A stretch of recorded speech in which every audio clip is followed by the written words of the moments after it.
Siap.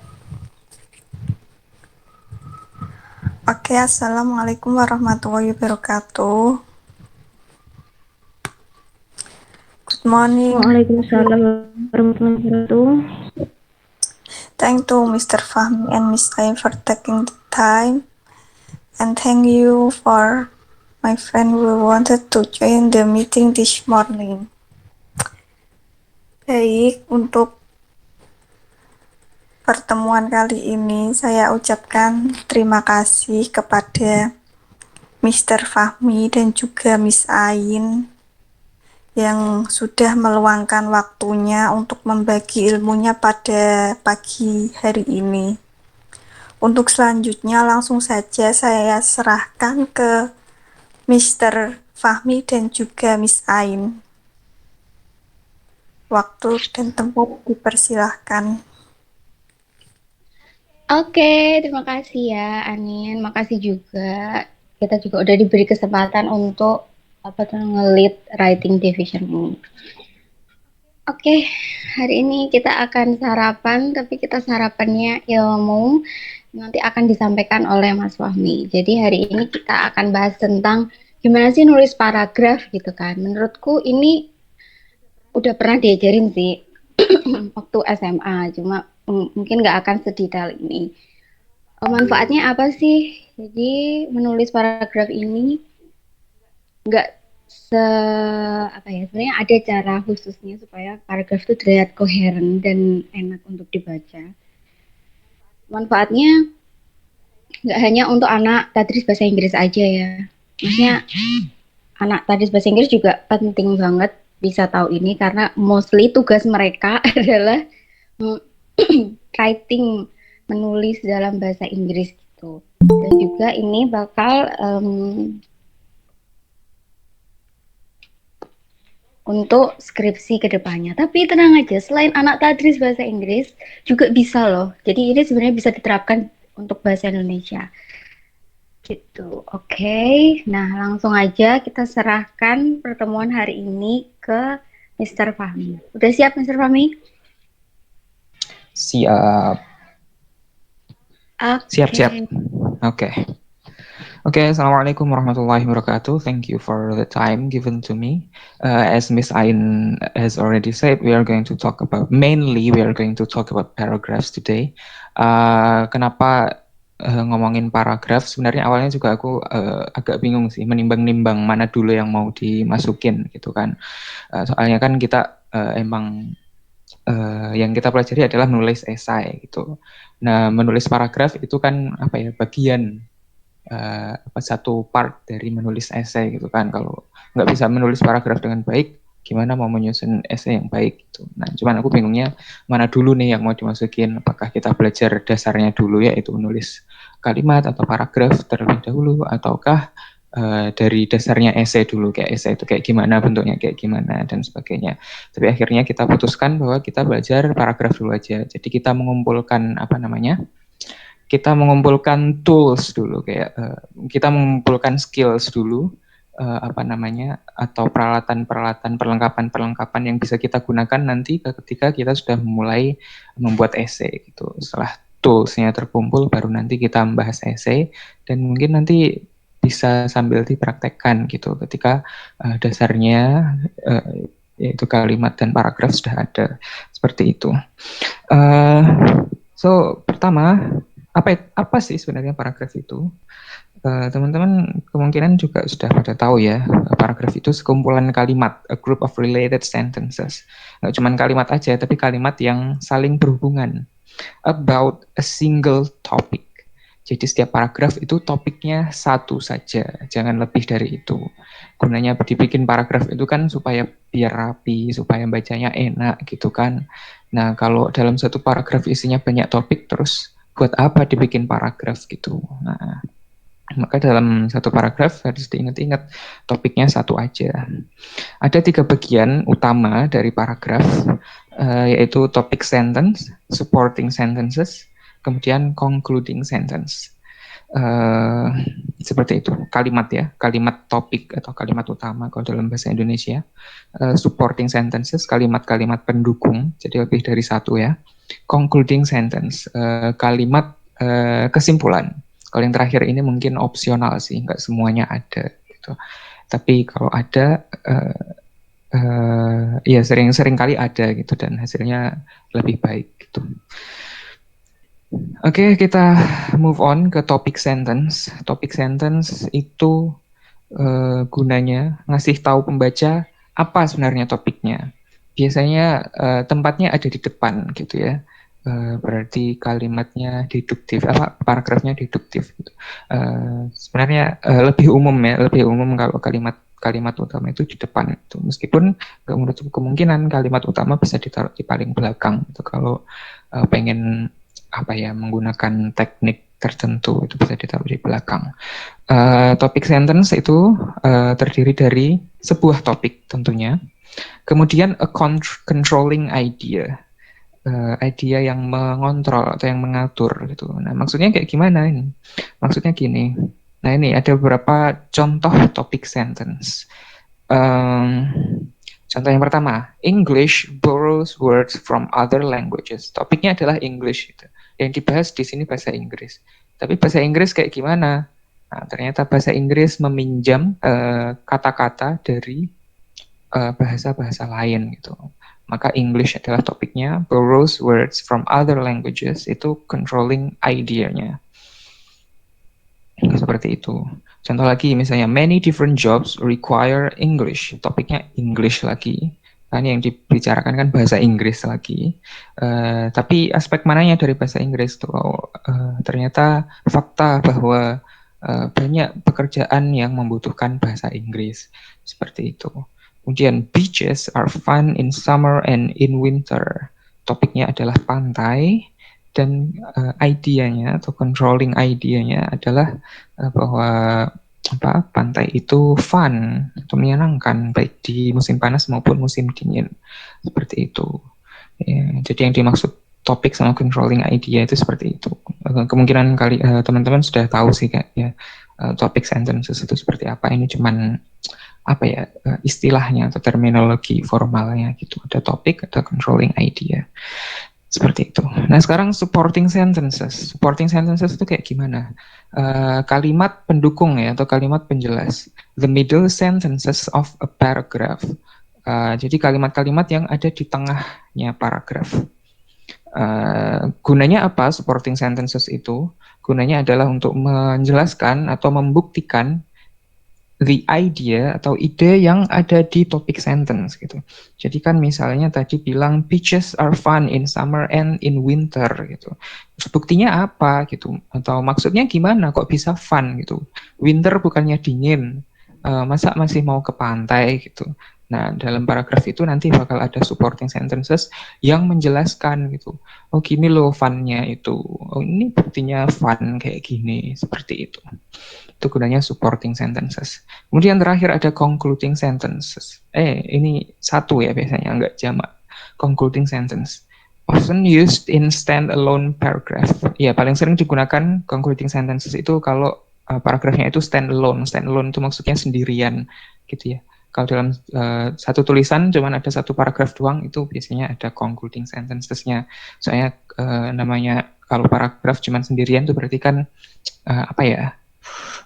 mungkin pembahasannya nggak terlalu luas seperti itu. Jadi ketika ditambahi concluding sentences itu jadi lebih mengena seperti itu. Reminds the reader of the main point. Fungsinya mengingatkan pembaca akan main point-nya atau poin utama dari paragraf itu. Atau summarizes the main points gitu. Jadi poin-poin yang ada di supporting sentence itu juga bisa di summary atau diringkas di concluding sentence. Seperti itu. Jadi bisa dua-duanya atau salah satunya. Itu di concluding sentence-nya seperti itu. Dan yang perlu dicatat adalah do not introduce new idea. Jangan menambahkan ide baru di concluding sentence. Itu tugasnya supporting sentence gitu ya. Kalau sudah sampai concluding sentence ya sudah, jangan ada ide baru. Seperti itu. Nah, sekarang kita membicarakan macam-macam paragraf ya. Ketika kita menulis esai, kita bayangkan saja esai kan panjang ya. Misalnya kita bahas satu topik gitu kan, pasti kita membahas itu dari berbagai macam sudut pandang seperti itu. Nah, maka di situ dibutuhkan berbagai macam jenis paragraf gitu. Paragrafnya nggak cuma satu doang. Nah, paragraf macamnya itu apa aja? Nah, di antaranya itu yang akan kita bahas di sini. Yang pertama adalah listing order paragraph. Kayak gimana itu? Yaitu di mana topik itu dibagi menjadi poin-poin yang terpisah, yang kemudian didiskusikan satu persatu gitu.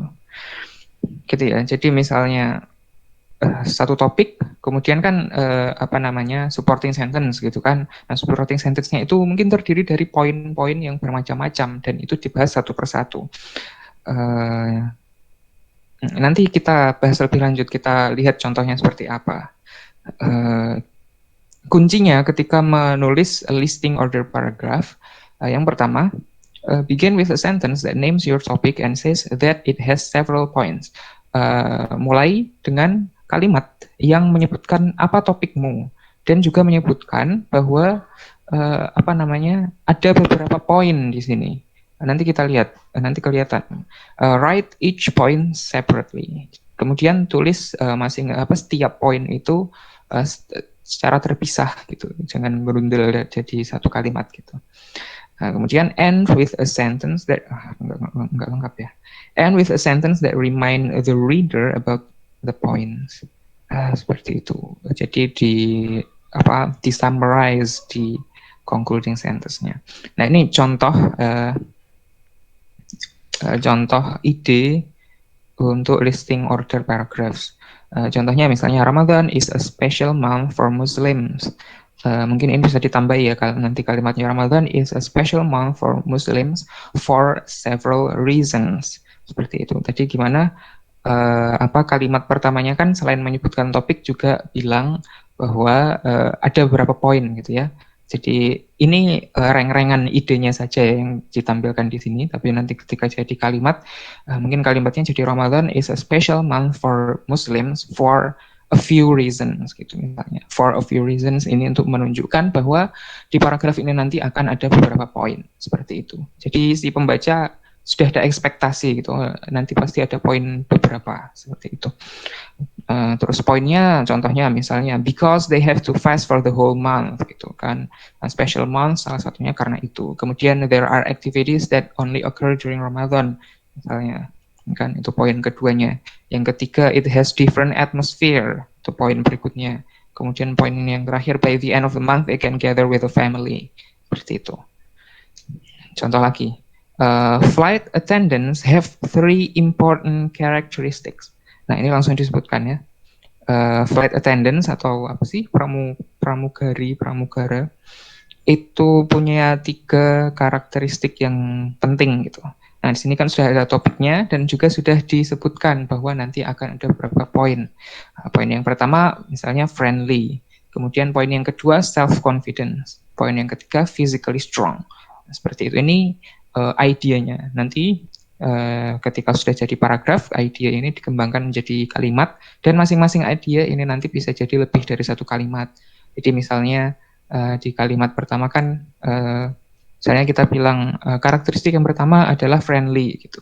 Nah, kemudian kalimat berikutnya menjelaskan kenapa kok harus friendly atau friendly-nya kayak gimana gitu. Nanti self confidence juga kayak gitu. Karakteristik yang kedua adalah self confidence. Terus nanti dijelaskan di kalimat berikutnya kenapa harus self confidence, apa buktinya gitu. Misalnya seperti itu. Nah, ketika menulis paragraf tipe ini itu kita bisa menggunakan transition signals dan concluding signal. Maksudnya apa ini? Jadi maksudnya ini kata-kata yang menunjukkan bahwa ini lagi transisi gitu. Maksudnya dari satu poin ke poin berikutnya. Nah, misalnya seperti itu. Jadi contohnya tadi, misalnya ini kan poin pertamanya adalah friendly. Maka kalimatnya jangan langsung bilang flight attendants must be friendly gitu. Nanti orang bingung ini apakah poin baru atau apa gitu. Nah, Jauh lebih baik apabila kita kasih transition signals misalnya. First, flight attendants must be friendly gitu. Nanti ketika sudah move on ke poin berikutnya, bisa bilang second, they must also be seperti itu ya. Jadi menggunakan transition signals untuk menandai bahwa ini pindah poin seperti itu. Kemudian untuk concluding sentence itu juga dikasih signal juga yang menunjukkan bahwa ini kalimat ini sudah menyimpulkan gitu, sudah sampai akhir, sudah nggak ada poin baru, ini kesimpulan. Nah ini beberapa concluding signals yang bisa dipakai. Nanti mungkin teman-teman bisa, nanti kita share PPT-nya, nanti bisa dijadikan referensi ketika sudah waktunya praktek menulis essay gitu ya. Nah ini contoh apa tadi? Listing order paragraph. Ini pengembangan dari ide yang di 2 slide sebelumnya tadi. Flight attendants. Flight attendants have 3 important characteristics. Nah, itu topik utamanya. Ada topiknya, yaitu flight attendants, dan ada ada yang menunjukkan bahwa nanti akan ada beberapa poin, yaitu have 3 important characteristics. Terus kalimat selanjutnya ada signalnya. First of all, flight attendants are friendly. Itu. Nah, kemudian dijelaskan lebih lanjut. They enjoy greeting passengers and making them feel comfortable. Sometimes passengers are afraid. Jadi itu tadi kalimat itu menjelaskan maksudnya friendly itu seperti apa. Kemudian sometimes passengers are afraid of flying. A friendly flight attendant can talk to them and help them feel calm. Nah, 2 kalimat ini menjelaskan kenapa flight attendant itu harus friendly seperti itu. Nah, teman-teman bisa lihat di sini juga bahwa untuk menunjukkan, jadi kan 2 kalimat yang terakhir tak baca tadi itu kan menunjukkan alasan kenapa harus friendly gitu kan. Nah, untuk menunjukkan alasan itu kita nggak harus secara tersurat mengatakan bahwa ini itu alasannya gitu. Kita tinggal bilang aja gitu. Sometimes passengers are afraid of flying. A friendly flight attendant can talk to them and help them feel calm. Nah, di situ kan nggak ada kata-kata the reason is atau this is because atau dan semacamnya gitu. Tapi si pembaca langsung paham bahwa ini itu alasannya gitu. Nah, nanti kalau kita sudah agak expert dalam hal menulis, kita terbiasa kayak gini gitu. Jadi kita bisa jadi kita harus menghargai si pembaca juga. Pembaca itu pinter gitu. Kalau kita nulis kalimat yang menunjukkan ini itu alasan, mereka juga tahu kalau ini itu alasan. Nggak harus selalu eksplisit. Contoh, terus habis itu masih dilanjutkan lagi di poin yang sama, dikasih contoh. For example, he or she can explain strange noises made by the aircraft. Nah, seperti itu contoh dia menunjukkan gitu ya, alasannya kenapa harus friendly, contohnya seperti itu. Kemudian move on ke poin berikutnya. Second, flight attendants are self-confident. They give instructions to passengers and they must be firm enough so that passengers obey them. Nah, dijelaskan maksudnya self-confident seperti apa. This characteristic is especially important in emergencies. Nah, disebutkan juga pentingnya apa kok harus self-confident. Yang ketiga, flight attendants are physically strong. They push heavy carts of food and drinks up and down the aisles. Dijelaskan maksudnya physically strong seperti apa. They also have to open dan seterusnya. Masih penjelasan itu. In short, flight attendants. Nah, ini kalimat kesimpulan. In short, penandanya itu. In short, flight attendants are friendly, self-confident, and strong. Nah, di sini dia kali ini concluding sentence-nya itu summarize ya kan, summarize poin-poin yang ada di paragraf ini, yaitu friendly, self-confident, and strong. Gitu. Jadi udah enak ini paragrafnya untuk dibaca. Seperti itu. Lanjut, jenis paragraf yang berikutnya namanya how to paragraph. Gitu ya. Maksudnya paragraf yang isinya how to, atau paragraf yang ngasih instruksi bagaimana cara melakukan sesuatu, gitu misalnya. Kalau misal teman-teman suatu saat nulis jurnal penelitian atau skripsi, how to paragraph ini mungkin banyak digunakan di metodenya, ya enggak? Jadi kayak gimana sih si penelitian itu dijalankan gitu. Nah, itu biasanya banyak memakai paragraf ini gitu, kayak urut-urutannya kayak gimana gitu. Nah, gimana caranya nulis paragraf? Ada beberapa kunci. Yang pertama, begin with a sentence that names your topic. Seperti biasa ya, pakai topic sentence. Yang kedua, divide the instruction into a series of steps. Explain each step one by one. Jadi instruksinya atau langkah-langkahnya itu dibagi menjadi langkah-langkah gitu ya. Kemudian dijelaskan satu persatu. Dan pakailah transition signals. Nah, ini contoh idea for how to paragraph. Ini contohnya how to prevent jet lag. Tahu jet lag ya? Jet lag itu kalau misalnya naik pesawat jauh, nanti kan zona waktunya kan berbeda. Misalnya dari sini ke Turki gitu. Di sini mungkin masih jam 8 pagi, tapi di sana jadi jam 3 pagi gitu kan. Waktunya berbeda gitu, nanti kayak jam tidurnya kan terganggu di kitanya. How to prevent jet lag, itu topiknya. Kemudian step-stepnya, pertama eat high carbohydrate meal before flight, makan makanan yang tinggi karbohidrat dan seterusnya, seperti itu ya. Itu step-stepnya. Nah, sebenarnya how to paragraph itu ada dua macam. Yang pertama itu how to paragraph yang mana step-stepnya itu harus urut. Misalnya kita how to make nastar gitu misalnya ya, kan harus urut gitu. Misalnya adonannya harus dibikin dulu, terus habis itu selainya dibikin dulu gitu kan, terus ditata dibentuk gitu, baru ditata di loyang, terus baru dimasukkan di oven. Itu kan harus urut. Nggak mungkin masukkan loyang ke oven dulu baru bikin selai, kan nggak jadi nastar nanti. Nah, itu jenis how to yang pertama.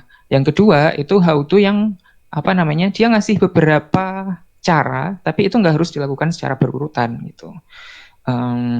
Untuk idea ini mungkin bisa dibilang urut ya, soalnya karena ada tanda waktunya. Before flight misalnya harus ngapain, harus makan gitu kan. During the flight nggak boleh minum alkohol atau kopi. Kemudian pas sudah nyampe harus ngapain, pas harus sudah malam ngapain gitu kan. Nggak mungkin kan malam dulu baru baru siangnya nyampenya terus baru terbang, kan nggak mungkin ya. Berarti ini berurutan gitu. Tapi bisa juga nanti ada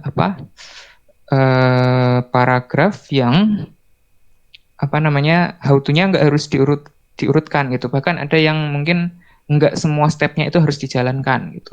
Misalnya gimana ya? Misalnya contohnya itu misalnya bagaimana cara pola hidup yang sehat gitu misalnya. Nah, caranya gimana? Mungkin makan makanan yang seimbang, tidur yang cukup, olahraga teratur gitu. Nah kan nggak harus berurutan gitu. Mau olahraga teratur dulu baru makan makanan yang seimbang, ya nggak apa-apa gitu, tergantung itu kan situasinya seperti itu. Atau misal kalau nggak semuanya bisa menjalankan gitu kan, menjalankan beberapa saja itu kan ya sudah cukup improve pola hidup kita gitu kan. Misalnya nggak bisa olahraga, nggak punya cukup waktu untuk olahraga, belum sempat olahraga gitu ya. Yang bisa dipraktekkan mungkin baru makannya dulu sama tidurnya dulu, seperti itu. Nah, maka signalsnya juga ada dua macam. Ada listing order signals, jadi signalsnya hampir sama kayak paragraf yang tipe sebelumnya tadi. First of all, in addition, also, finally, seperti itu. Dan ada juga signals yang time order. Time order berarti berurutan. First of all, second, third, oke sampai situ sama ya, dua-duanya bisa dipakai. Tapi in addition itu nggak bisa dipakai di time order signal, soalnya nggak menunjukkan urutan kalau in addition. In addition itu kan selain itu, gitu. Kan nggak bisa urutan selain itu. Gitu. Misalnya pertama buat selai nanasnya. Kemudian buat adonan nastarnya. Selain itu, bentuklah adonan dan selai menjadi nastar. Kan nggak bisa pakai selain itu. Bisanya setelah itu. Nah, seperti itu. Oke, nah ini contoh how to paragraph, pengembangan dari ide yang tadi. Frequent flyers recommend these steps to prevent jet lag.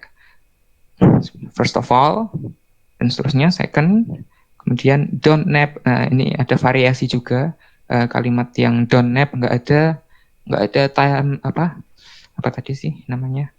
Itu ya signalsnya, transition signals. Tapi si pembaca nggak tahu ya kalau kalian ya. Tapi kalau aku memahami bahwa don't nap during the day when you arrive itu poin berikutnya gitu.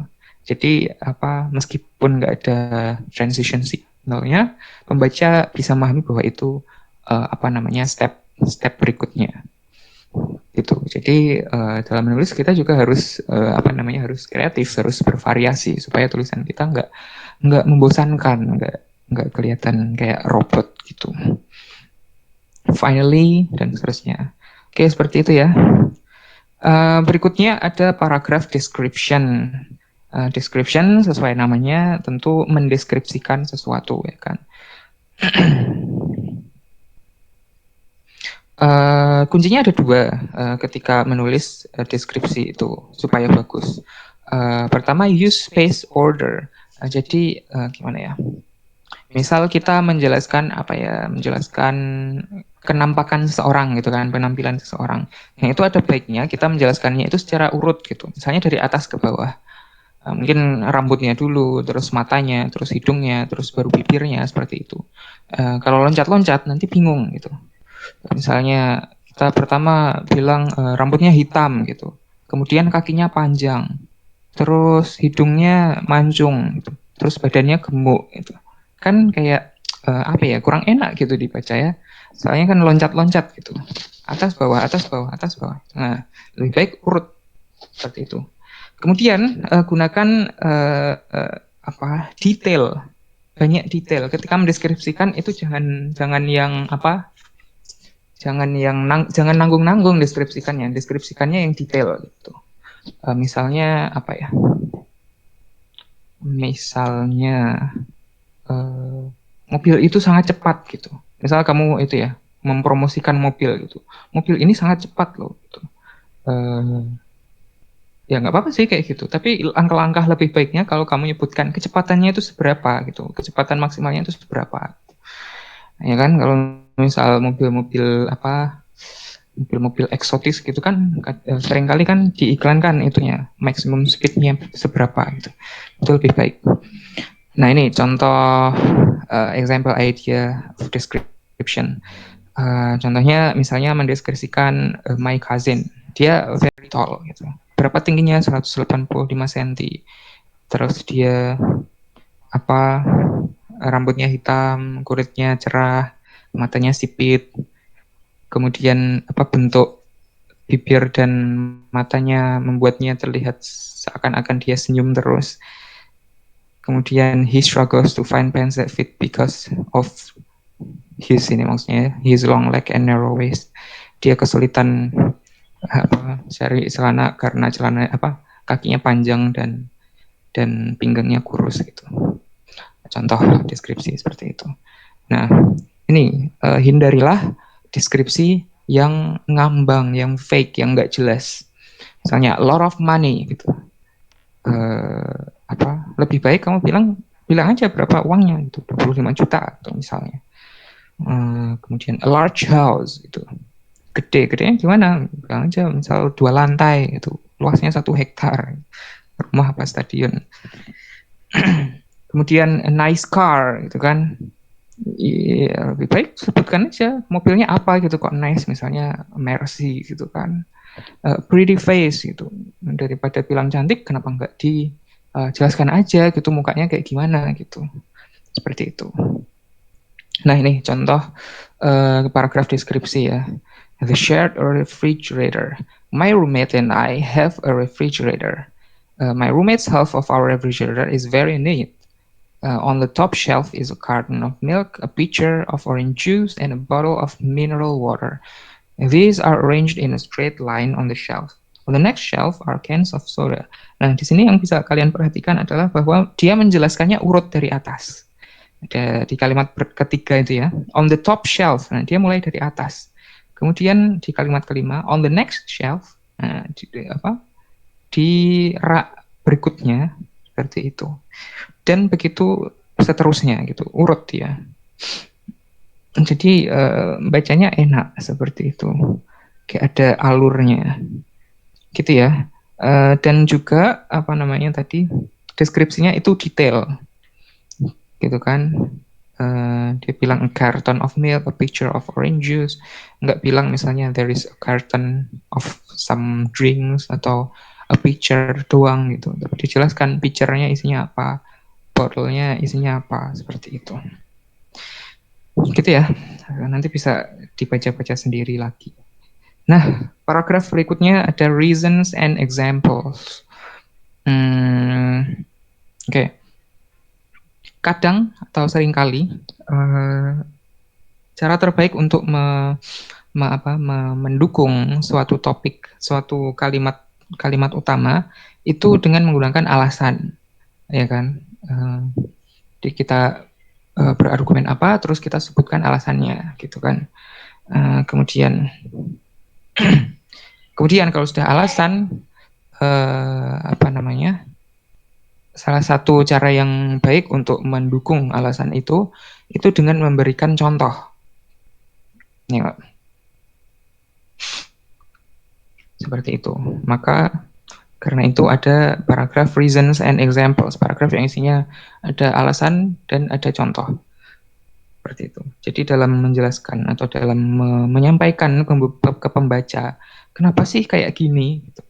Nah, itu kan dijelaskan alasannya dan dijelaskan buktinya gitu. Seperti itu ya. Misalnya kamu mau bilang bahwa anak kelasmu itu malas gitu. Terus kamu jelaskan alasannya. Alasannya soalnya gini. Buktinya apa gitu? Buktinya misalnya mereka datangnya telat atau kadang nggak ngerjain tugas dan sebagainya. Seperti itu. Introduce each reason with a transition signal. Untuk menjelaskan masing-masing alasan pakai transition signal lagi ya. Bisa first of all, second, third, finally, dan seterusnya.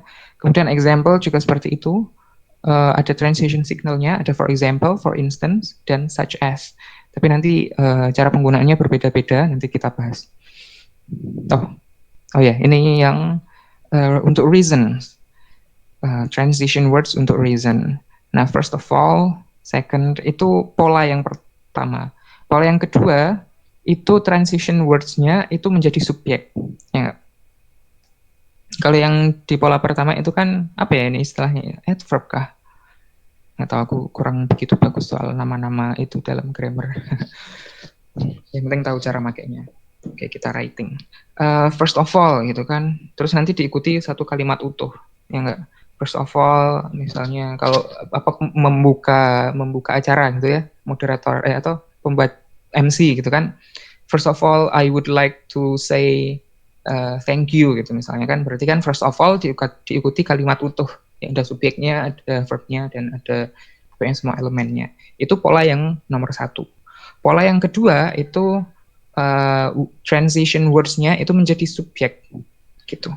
Jadi the first reason is, the first reason itu menjadi subjeknya dan is ada predikatnya, kemudian diikuti sama satu frase, kayaknya frase ya itu namanya.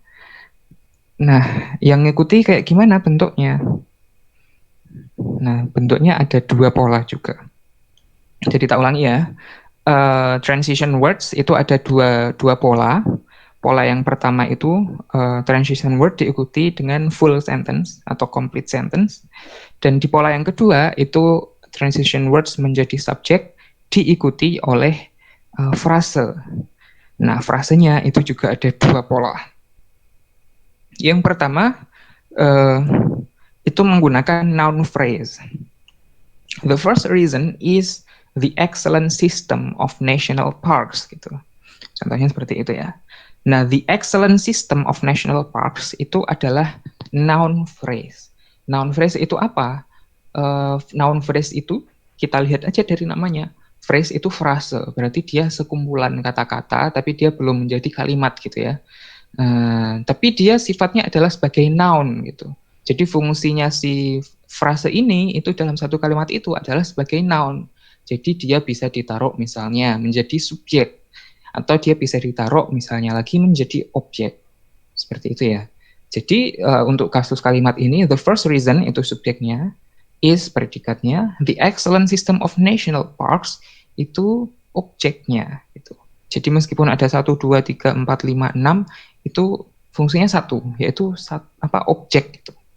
Itu satu kesatuan. The excellent system of national parks itu suatu kesatuan, dan itu bentuknya noun, dan dia menjadi objek di sini. Seperti itu ya. Nah, maka hati-hati dalam memilih bentuk kata di sini atau kelas katanya. Jadi harus dipastikan bahwa ini benar-benar jadi noun seperti itu. Contoh lagi, the second reason is its beautiful beaches.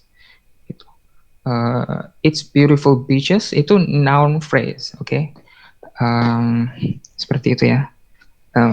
Dan dia harus frase loh ya, jangan sampai dia menjadi menjadi kalimat, jangan sampai dia bisa berdiri sendiri gitu. Jadi misalnya the second reason is it has beautiful beaches. Nah itu nggak boleh.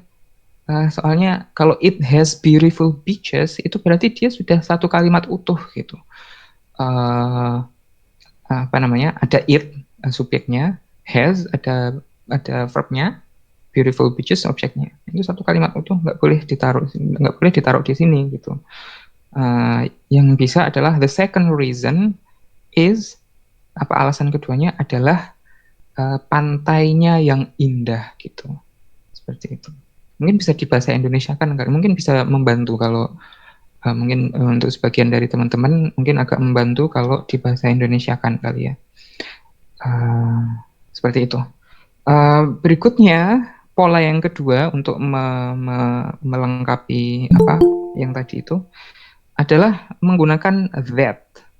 The first reason is that it has an excellent system of national parks. Atau the second reason is that it has many beautiful beaches. Nah, di sini baru setelah that itu bisa pakai satu kalimat utuh gitu, atau kayak istilahnya klausa gitu ya. Tadi kan kalau di contoh yang tadi the second reason is its beautiful beaches, itu kan aku bilang bahwa nggak boleh ya it has many beautiful beaches, nggak boleh. Soalnya itu kalimat bisa jadi kalimat utuh gitu. Nah, tapi kalau pakai that itu baru boleh pakai it has many beautiful beaches. Pakai kalimat utuh. Jadi kalau di bahasa Indonesia kan alasan keduanya adalah bahwa dia atau mungkin negara itu mempunyai banyak pantai yang indah. Seperti itu. That di sini bisa diartikan sebagai bahwa. Gitu ya. Lanjut. Nah, kalau ini ganti yang examples ya. Kalau kita balik ke ini tadi, selain reason yang ada transition signalnya, example juga ada transition signalnya, oke? Seperti itu.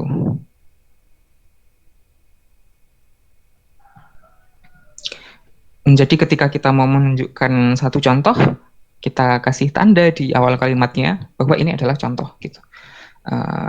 Gimana caranya? Nah, ini pola yang pertama itu pakai for example atau for instance. Itu gampang, tinggal for example visitors can watch sea turtles come ashore dan seterusnya. Itu sebagai contoh, terus disebutkan aja contohnya apa gitu, dan itu bisa jadi kalimat utuh gitu. Seperti itu ya. Misalnya misalnya kamu bilang bahwa mahasiswa sekelasmu itu sering telat ke kelas gitu. Terus kamu bilang sebagai contoh, si siapa pada tanggal ini mata kuliah ini dia datang ke kelas gitu kan.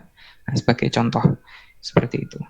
For instance itu juga sama pemakaiannya, sama persis kayak for example. Itu untuk pola yang pertama ya. Pola yang kedua, nah itu ketika itunya ditaruh di tengah. Nah tadi kan di beberapa slide sebelumnya aku juga bilang ada such as juga ya. Nah such as itu pemakaiannya berbeda dari for example atau for instance. Seperti itu ya. Mungkin teman-teman sudah ada yang tahu such as itu apa ya? Artinya apa ya? Artinya apa such as misalnya? Antara lain enggak sih? Iya, antara lain gitu ya. Ya. Jadi naruhnya di tengah gitu. Sama visitors can see rare birds gitu. Misalnya para pengunjung bisa melihat burung-burung yang langka gitu. Misalnya, nah seperti itu kan nggak mungkin misalnya ditaruh di depan gitu. Kalau misalnya ditaruh di depan nanti kurang benar untuk kalimatnya, gitu ya. Itu such as. Nanti perhatikan komanya di sini ya. Kalau such as itu komanya sebelum such as-nya dan setelah such as nggak ada koma. Gitu. Kalau for example ketika ditaruh di tengah dia diawali dan diakhiri dengan koma seperti itu. Visitors can see rare birds, for example, toucans and quails. Seperti itu ya. Pakai like bisa nggak sih? Apakah itu terlalu informal? Iya, kalau itu terlalu informal untuk essay. Gitu ya. Nah, ini contoh apa tadi, reasons and examples paragraph. Ini membicarakan tentang negara Costa Rica. Costa Rica is a great place to spend a vacation for 2 reasons. Nah, Costa Rica adalah tempat yang bagus untuk menghabiskan liburan gitu kan. Untuk dengan 2 alasan gitu. Jadi kita jangan bilang bagus-bagus aja, kasih alasan gitu. First of all, disebutkanlah alasan pertamanya. Setelah disebutkan alasannya di sini apa? Has an excellent system of national parks where visitors can observe nature, gitu kan. Dia bilang pengunjung bisa mengamati alam, gitu kan. Nah, terus dikasih contohnya gimana kok pengunjung bisa mengamati alam gitu. Contohnya di National Park itu visitors can watch sea turtles gitu dan seterusnya. Terus dia kasih contoh-contoh terus di kalimat ke-7 second, nah dikasih alasan keduanya. Costa Rica has many beautiful beaches. For instance, nah ini contoh lagi. Seperti itu ya. Oke. Kalau ada pertanyaan bisa ditulis aja nanti di akhir ditanyakan. Opinion paragraphs. Nah, kalau nulis pasti ada opini, ya enggak? Hampir pasti, kecuali kalau nulis berita atau ya mungkin ada beberapa jenis tulisan yang nggak ada opininya. Tapi seringkali tulisan itu ada opininya, termasuk essay. Kalaupun bukan opini, mungkin argumen seperti itu. Mungkin kalian mengumpulkan data, mengumpulkan teori, kemudian kamu menyatakan, kamu membuat satu pernyataan seperti itu. Nah itu bisa pakai paragraf jenis ini. Kuncinya ketika menulis opinion paragraf yang bagus, itu yang pertama, state your opinion clearly in the topic sentence. Jadi right off the bat, begitu mulai paragrafnya, begitu ada topic sentence, langsung di situ ada opininya. Dan itu harus clear. Posisimu itu harus jelas gitu Kak. Misalnya ada misal opininya itu tentang 2 hal yang berseberangan, kamu harus jelas memihak yang mana. Seperti itu, jangan ngambang gitu. Itu kalau opini ya. Jangan kayak kayak nggak jelas gitu, kamu memihak yang mana nggak jelas, itu jangan. Atau misalnya opinimu bahwa 2 pendapat itu sama benernya, ya kamu harus bilang itu secara gamblang gitu, bahwa kamu menganggap dua pihak itu sama benernya. Itu boleh. Tapi yang penting menjelaskannya harus jelas. Kemudian kunci yang kedua, explain each reason in logical order. Jelaskan setiap alasan itu dengan urut-urutan yang logis seperti itu. Nanti kita lihat. Use facts to support each reason. Gitu. Opini kita jangan asal ngomong aja ya. Kita harus ada data yang mendukung gitu. Maka harus kamu kasih fakta-fakta yang mendukung alasanmu itu. end with a powerful concluding sentence that your reader will remember. Nah, ketika kita menulis opini, seringkali itu tujuannya adalah untuk mempengaruhi pembaca seperti itu. Maka sangat baik apabila ada kalimat kesimpulan yang mana itu mengena di hati pembacanya, gitu. Supaya si pembaca itu ingat atau lebih baik lagi jadi setuju sama kamu. Nah, ini perbedaan mana yang opini, mana yang bukan ya. Paling kalian sudah tahu. Contohnya nggak opini itu fakta ya, misalnya the sun rises in the east, matahari terbit di timur. Ya jelas lah itu, semua orang juga tahu itu fakta. Jadi itu bukan opini gitu ya. Kemudian the air temperature is 30 degrees gitu. Itu kan situasi terkini, sesuatu yang bisa diukur pakai termometer gitu. Itu bukan opini, nggak mungkin. Menurutku ini suhunya 30 derajat nih, nggak mungkin kayak gitu. Atau mungkin misalnya ada orang yang punya termometer menunjukkan ini suhunya 30 derajat terus kamu ngeyel, oh enggak lah, nggak mungkin, ini menurutku nggak mungkin 30 derajat. Nggak bisa kayak gitu. Soalnya itu sesuatu yang terukur gitu kan. Kalau ya itu nggak bisa jadi opini seperti itu. Contoh lagi misalnya Mrs. Kingsley said I am a good mother gitu. Nah, ini kok bisa bukan opini ya gitu. Padahal kan di sini Mrs. Kingsley itu berpendapat bahwa dirinya adalah ibu yang baik gitu ya.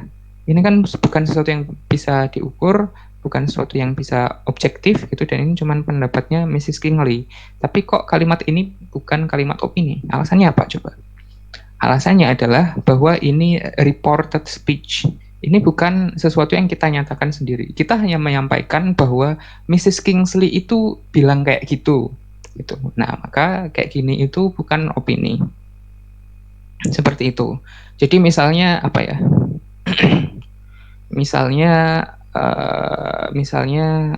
iya contohnya kayak gini ya. Misal ada orang beropini dan kita melaporkan hal itu gitu. Misalnya kita bilang according to siapa, bahwa bla bla bla gitu. Nah, meskipun bla bla blanya itu opini dari orang itu, kalimat ini itu bukan kalimat opini. Soalnya kita menyampaikan bahwa orang itu bilang kayak gini, itu fakta. Seperti itu ya. Nah, opini contohnya the sunrise here is beautiful gitu kan. Ini subjektif. Meskipun hampir semua orang mungkin setuju, tapi gimana ya? Ini bisa jadi opini seperti itu. The weather is too hot to play football at the field. Cuacanya terlalu panas gitu. Nah, kalau yang tadi kan kayak data gitu, suhunya sekian gitu kan, itu data, fakta.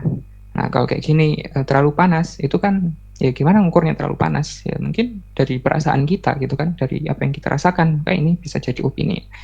Kemudian contoh lagi, Mrs. Kingsley is a good mother. Nah, ketika kalimatnya kayak gini, itu berarti kan yang bilang bahwa Mrs. Kingsley itu a good mother, itu kan kita sendiri.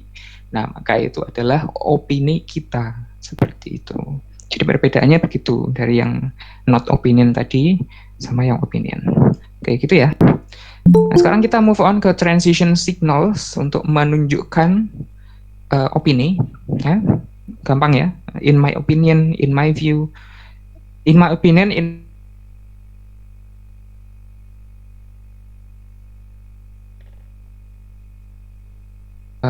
kalimatnya seperti itu ya. Seperti itu, atau bisa juga pakai I believe atau I think.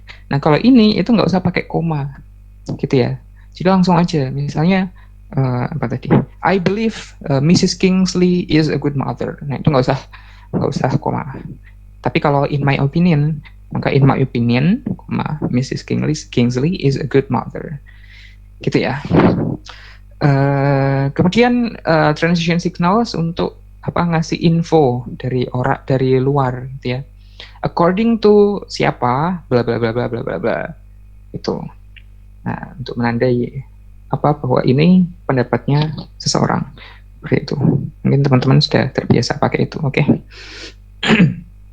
Nah, ini contoh opinion paragraph. Ya. Video games and violence. In my opinion, violent video games are harmful to young people. Nah, gitu kan. Menurut pendapatku dan seterusnya. Terus dijelaskan alasannya apa? First of all, playing these games can cause changes in the behavior of young people. Nah, pakai penanda lagi seperti yang kita pelajari sebelum-sebelumnya gitu. Ya, gitu ya. Mungkin nanti bisa dikupas sendiri. Intinya sih begitu aja. Jadi intinya ya sama aja sih paragrafnya sama yang sebelum-sebelumnya.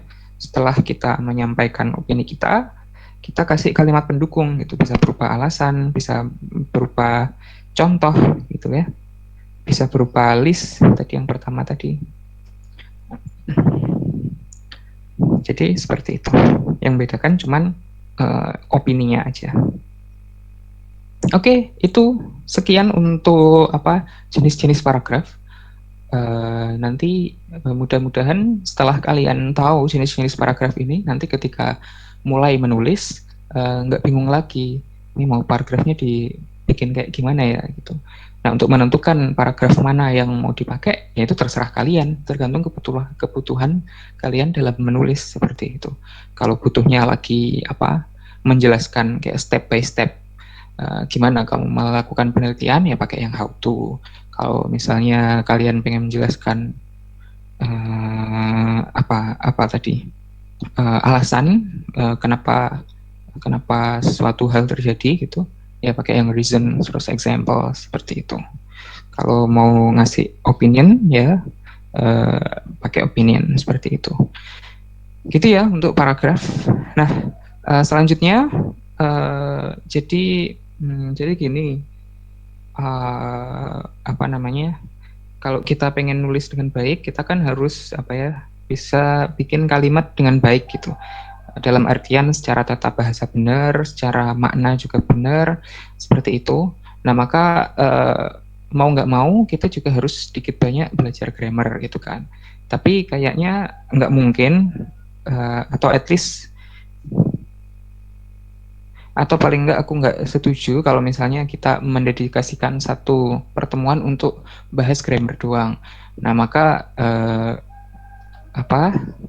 aku pengennya di setiap pertemuan ada sedikit info mengenai mengenai struktur kalimat seperti itu. Gitu ya. Jadi kalau di pertemuan yang lalu sudah ada simple sentence, sekarang kita membahas compound sentence gitu. Jadi tiap pertemuan ada sedikit-sedikit nambah-nambah dikit gitu. Gitu ya. Compound sentence itu seperti apa? Compound sentence itu simple sentence. Terdiri dari simple sentence ya. Simple sentence itu apa? Mungkin bisa ditonton lagi video yang kemarin. Pokoknya intinya simple sentence itu sentence yang pasangan subjek verbnya itu cuma satu. Gitu, pokoknya intinya itu aja. Nah, compound sentence itu ketika pasangan subjek sama verbnya itu lebih dari satu.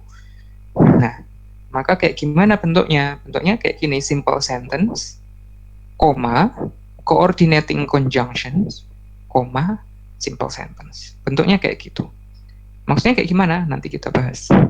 Tapi rumusnya kira-kira itu seperti itu. Polanya itu biasanya kayak gitu. Nah, ini contoh-contoh compound sentence. Ya kan namanya compound sentence, oke. Jadi kiri ada simple sentence, ya kan. My family goes camping every summer. Kemudian dihubungkan dengan conjunction, coordinating conjunctions. Terus diikuti dengan simple sentence lagi.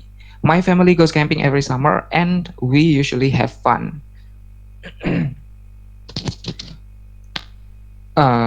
Jadi ada dua simple sentence. Yang pertama adalah my family goes camping every summer, dan ada satu lagi yaitu we usually have fun. Nah, kedua simple sentence itu digabungkan dengan atau dihubungkan dengan and seperti itu. Maka jadilah compound sentence. Gitu ya. Contoh lagi. Last year we went camping at Cholo, but we had terrible time. Tahun lalu kita camping di Cholo. Ini satu simple sentence, ya kan. Kemudian ada simple sentence lagi, we had terrible times, dan dihubungkan dengan but. gitu ya. Next year we go to the beach, or perhaps we will stay at home. Sama, seperti itu lagi. We want to buy a house soon, so we need to have some money. Sama lagi, ada simple sentence 2 dihubungkan dengan so, gitu ya. Nah, coordinating conjunctions itu apa aja? Coordinating conjunctions itu contohnya ini semua. The for, and, nor, but, or, yet, so. Kalau pengen ngafalin bisa disingkat fanboys, ya. For, and, nor, but, or, yet, so. Masing-masing dia punya arti sendiri dan punya fungsi sendiri-sendiri, gitu ya. Mungkin bisa kita lihat di sini. Kalau and itu berarti apa? Kedua simple sentence itu similar. Kita ke next slide-nya saja.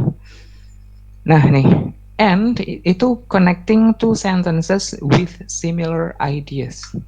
Jadi dua kalimat yang idenya mirip-mirip, nggak harus sama tapi mirip, dalam artian nggak berlawanan dan nggak, ya pokoknya mirip. Mungkin positif sama positif gitu, bisa juga sih positif sama negatif, tapi yang jelas nggak berlawanan kedua ide ini. Contoh ya, my roommate is an art student and her boyfriend plays in a rock band. Teman sekamarku itu mahasiswa seni dan pacarnya itu pemain band, gitu kan. Maka dihubungkan dengan and itu cocok di sini. Contoh lagi, she doesn't like rock music, dia tidak suka musik rock, dan and he doesn't like art, dan dia tidak suka seni. Gitu. Jadi kedua kalimat ini itu similar, ya kan? Sama-sama menjelaskan ketidaksukaan masing-masing orang. Maka bisa dihubungkan dengan and, gitu ya. Kemudian ada but. But connects two sentences with contrasting or opposite ideas. Jadi dua kalimat yang idenya itu berlawanan atau berbeda atau kontras, itu bisa dihubungkan dengan but. She likes classical music, but she doesn't like rock. Gitu. Nah, she likes itu menunjukkan apa yang dia sukai, kemudian yang belakang menunjukkan apa yang dia tidak sukai, maka dihubungkan pakai but itu cocok banget seperti itu, karena mereka kontras atau bahkan opposite di sini, gitu ya. She likes country music, but he hates it. Dia suka country music, tapi dia nggak suka, gitu kan, berlawanan. Gitu. Mungkin teman-teman juga sudah tahu sih kapan pakai but ya kan. Dalam bahasa Indonesia juga ada kata tapi, pemakaiannya juga sama persis. Kayak gitu, intinya sama. Kemudian ada or. Or connects two sentences expressing choices. Or itu menunjukkan dua kalimat atau menghubungkan dua kalimat yang mana keduanya itu pilihan, bisa dipilih salah satu.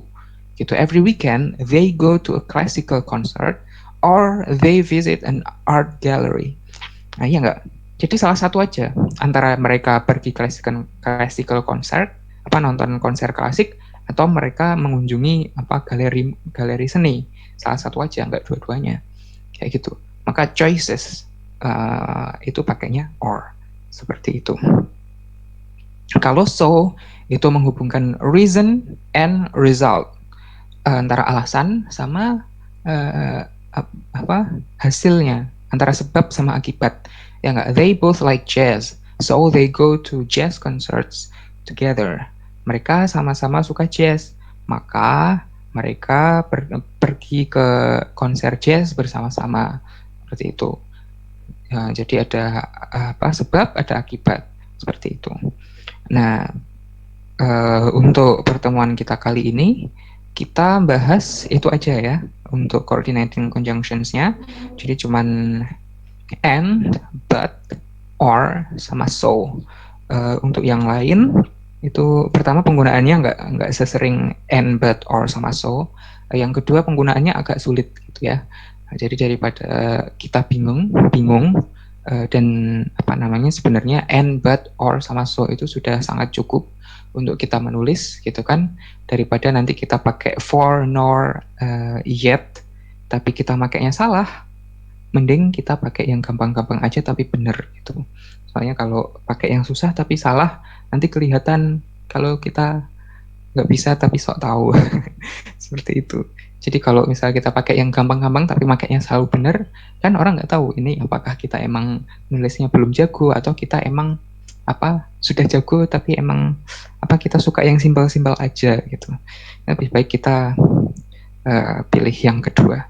Oke, seperti itu ya. Untuk coordinating conjunctions. Kalau ada pertanyaan bisa ditanyakan di akhir. Nah, ini perlu digarisbawahi bahwa compound sentence itu berbeda dengan simple sentence with compound verb. Nah, kalau teman-teman masih ingat di pertemuan sebelumnya, kita membahas bahwa simple sentence itu bisa verbnya atau subjeknya itu lebih dari satu. Tapi pasangan subjek verbnya itu tetap cuma satu. Itu kalau simple sentence. Kalau compound sentence itu pasangannya itu ada dua. Maksudnya kayak gimana? Nah, ini kita bisa perhatikan di tabel ini. Baris pertama, simple sentence with compound verb. My family goes camping every summer and usually has fun. Rumusnya di sini adalah SVV. Yang digaris bawahi itu ya. Subjeknya adalah my family, ya kan? Verbnya ada dua sih, ada goes, ada has, gitu. Nah, tapi kalau dipasangkan antara subjek sama verbnya, di sini cuma ada satu pasangan, yaitu my family sama goes atau my family sama has, seperti itu. Dalam artian di sini subjeknya cuma satu, gitu. Jadi maksudnya pasangan subjek verb itu di sini tuh itu gitu. Jadi kalau misalnya subjeknya cuma satu, berarti cuma ada satu pasangan subjek verb yang mungkin. Seperti itu ya. Kita bandingkan dengan yang di bawahnya. My family goes camping every summer and we usually have fun. Nah, coba kita perhatikan polanya itu adalah SV and SV. Ya enggak? My family goes itu S diikuti V, itu satu pasangan. Kemudian and terus we usually have fun, SV lagi. Jadi pasangannya ada dua, maka itu namanya compound sentence, bukan simple sentence lagi. Seperti itu. Kita lihat lagi bawahnya juga seperti itu. We verbnya ada dua, ada when, ada had, tapi subjeknya cuma satu, maka dia tetap masuk simple sentence. Kemudian dibandingkan dengan bawahnya, artinya sama itu ya kan. Cuman karena yang bawah itu subjeknya ada dua, disebut dua kali, maka dia menjadi compound sentence. Gitu ya. Sama halnya juga kalau pakai or, bisa simple sentence tapi pakai compound verb, bisa juga compound sentence, ya kan. Yang bedakan itu subjeknya ada berapa. At least kalau di tabel ini itu yang membedakan adalah subjeknya. Oke, gitu ya untuk pembahasan hari ini. Yang sudah kita pelajari, kita sudah belajar paragraf, susunan paragraf itu seperti apa, dan macam-macamnya paragraf itu seperti apa. Jadi mudah-mudahan teman-teman nggak bingung lagi kalau dalam menulis paragraf, dan nggak menulisnya bisa dengan benar gitu. Jadi intinya setiap paragraf itu cuma membahas satu topik, tapi satu topik itu dia disupport. Nah, supportnya itu bisa dengan berbagai macam alasan, dengan berbagai macam contoh, dan dengan menjelaskannya melalui beberapa poin yang berbeda. Seperti itu. Yang penting topik atau gagasan yang dalam satu paragraf itu tetap satu aja. Gitu ya. I think that's all from me. Miss Ain ada tambahan? Enggak sih, nanti aku kesimpulan aja. Oke. Selanjutnya apa ini? Q&A station. Mau tanya, Miss. Sure. Tadi kan dijelasin kalau kalimat utama dan concluding sentence itu ada dalam setiap paragraf kan. Lah misal kalau kalimat utama dan concluding sentence itu digabung jadi satu gimana? Jadi satu kalimat gitu loh, enggak kalimat utama di depan terus concludingnya di belakang. Itu boleh apa enggak? Misal dijadikan satu kalimat gitu loh, kalimat utama itu mengandung kalimat utama sendiri sama concluding sentence. Oke, terima kasih. Langsung tak jawab aja ya. Eh, Gimana ya? Iya boleh sih sebenarnya. Cuman mungkin namanya jadi bukan concluding sentence lagi gitu. Apa namanya? Concluding sentence itu menyimpulkan apa yang sudah dibahas seperti itu. Jadi kalau misalnya dijadikan satu, misalnya kalau topik sentence kan biasanya di awal ya. Kalau dijadikan satu di awal, nah itu namanya bukan concluding sentence lagi, tapi itu cukup topik sentence aja gitu. Berarti mungkin topik sentence-nya itu apa ya? Mungkin itu tipe topik sentence yang apa selain menyebutkan topiknya tapi juga apa menyampaikan poinnya secara langsung gitu misalnya kayak gitu. Jadi kayaknya di contoh ada kok paragraf yang kayak gitu. Jadi misalnya apa ya? Misal nih ya, misal kita bandingkan dua paragraf gitu. Paragraf yang pertama misalnya di awal ada topik sentence, kemudian dikasih supporting sentence, kemudian di akhir concluding sentence-nya apa merangkum bahwa tadi poinnya adalah ini gitu kan. Nah, itu pola paragraf yang pertama. Nah, sekarang kita coba ubah menjadi concluding sentence-nya digabung sama topik sentence. Jadi nanti topik sentence-nya pertama menyebutkan topiknya ini gitu, idenya ini dikarenakan oleh poin berikut gitu. Apa disebutkan poinnya gitu. Nah, kayak gitu kan bisa gitu.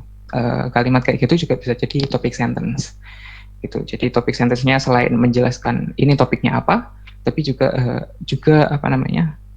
Menyinggung sedikit gitu bahwa poinnya ini gitu. Baru setelah itu supporting sentence-nya menjelaskan masing-masing poin itu. Jadi bisa, tapi cuman namanya bukan concluding sentence lagi. Kayaknya sih begitu.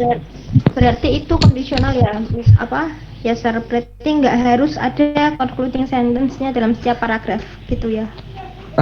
Enggak, setauku sih enggak. Gitu. Concluding sentence nggak harus selalu ada.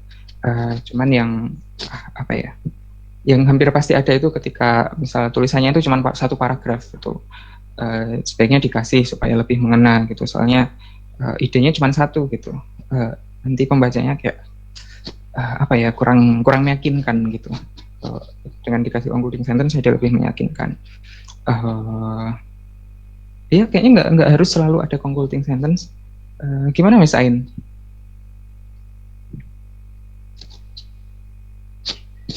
I think it's depend on the itu ya tujuannya kali ya. Iya, iya tergantung apa? Tergantung itu sih keinginan penulisnya gitu. Kayak dia mau menyampaikan apa dan gimana cara penyampaiannya. Terus mungkin kalau esainya ada opininya, mungkin kita ngasih saran gitu kan biasanya. Atau kita bikin pernyataan gitu kan berdasarkan hasil penelitian kita. Nah, karena itu juga pakai opinion paragraf seperti itu. Jadi semuanya kepakai insya Allah. Oke, berarti dalam satu jenis essay itu bisa beberapa jenis paragraf juga gitu ya? Iya, of course. Itulah sebabnya kita tak kasih semua jenis paragraf ini supaya nanti ketika kita menulis kita sudah punya peralatannya gitu kayak perlengkapannya gitu. Oke, sir. Thanks for terima kasih untuk Iya. Ada lagi?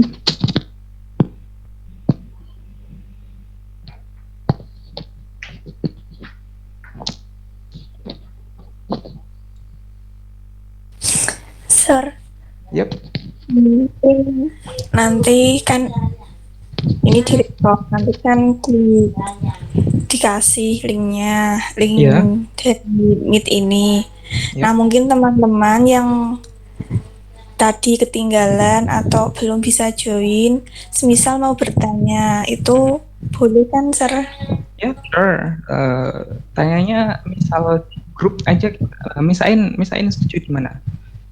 Takutnya kalau di komen, misalnya di komen YouTube, nanti kan kita jarang buka gitu. Kalau di grup kan Grup, langsung di grup aja. Di grup aja, oke. Jadi kayaknya udah nggak ada pertanyaan lagi. Nanti kalau ada pertanyaan lagi silahkan ditanyakan di grup. Jadi hari ini kita tadi belajar apa ya toolsnya. Jadi penulisan essay merupakan salah satu penulisan paragraf essay merupakan salah satu main toolsnya membuat essay gitu. Jadi pas awal-awal kita bikin lesson plan, kita juga gimana ya, pengennya langsung loncat ke essay gitu kan. Tapi Mas Fahmi consider bahwa apakah mereka sudah mempunyai tools dalam bikin essay. Kalau langsung lompat bikin essay kan nanti takutnya bingung gitu. Terus lebih baik kita ada pengetahuan tentang paragraf sebelum menulis essay. Terus ada juga ada beberapa jenis paragraf, listing order paragraph, how to paragraph, description paragraph, reason and example paragraph, opinion paragraph, dan 5 jenis paragraf tadi bisa dipakai dalam pembuatan essay. Dan essay kan juga ada beberapa jenis ya kan. Nah satu jenis essay kita bisa gunakan lebih dari satu jenis paragraf gitu. Dan juga pemilihan jenis-jenis paragraf tadi udah disebutin sama Mas Fahmi itu tergantung sama kebutuhan kita juga. Karena tools lain itu adalah membuat kalimat, that's very basic one. Karena minggu kemarin sudah simple sentence, sekarang yang compound sentence. Oke. I think that's all for today. Jangan lupa teman-teman yang hadir hari ini bisa klik link absensi di chat box. Waktu dan tempat kami persilakan kembali ke STC. Terima kasih. Okay, thank you for Mr. Fahmi and Miss Ain. Terima kasih banyak sudah memaparkan ilmunya dengan baik, memberikan penjelasan dengan baik. Cukup ya. Wassalamualaikum warahmatullahi wabarakatuh. Waalaikumsalam warahmatullahi wabarakatuh.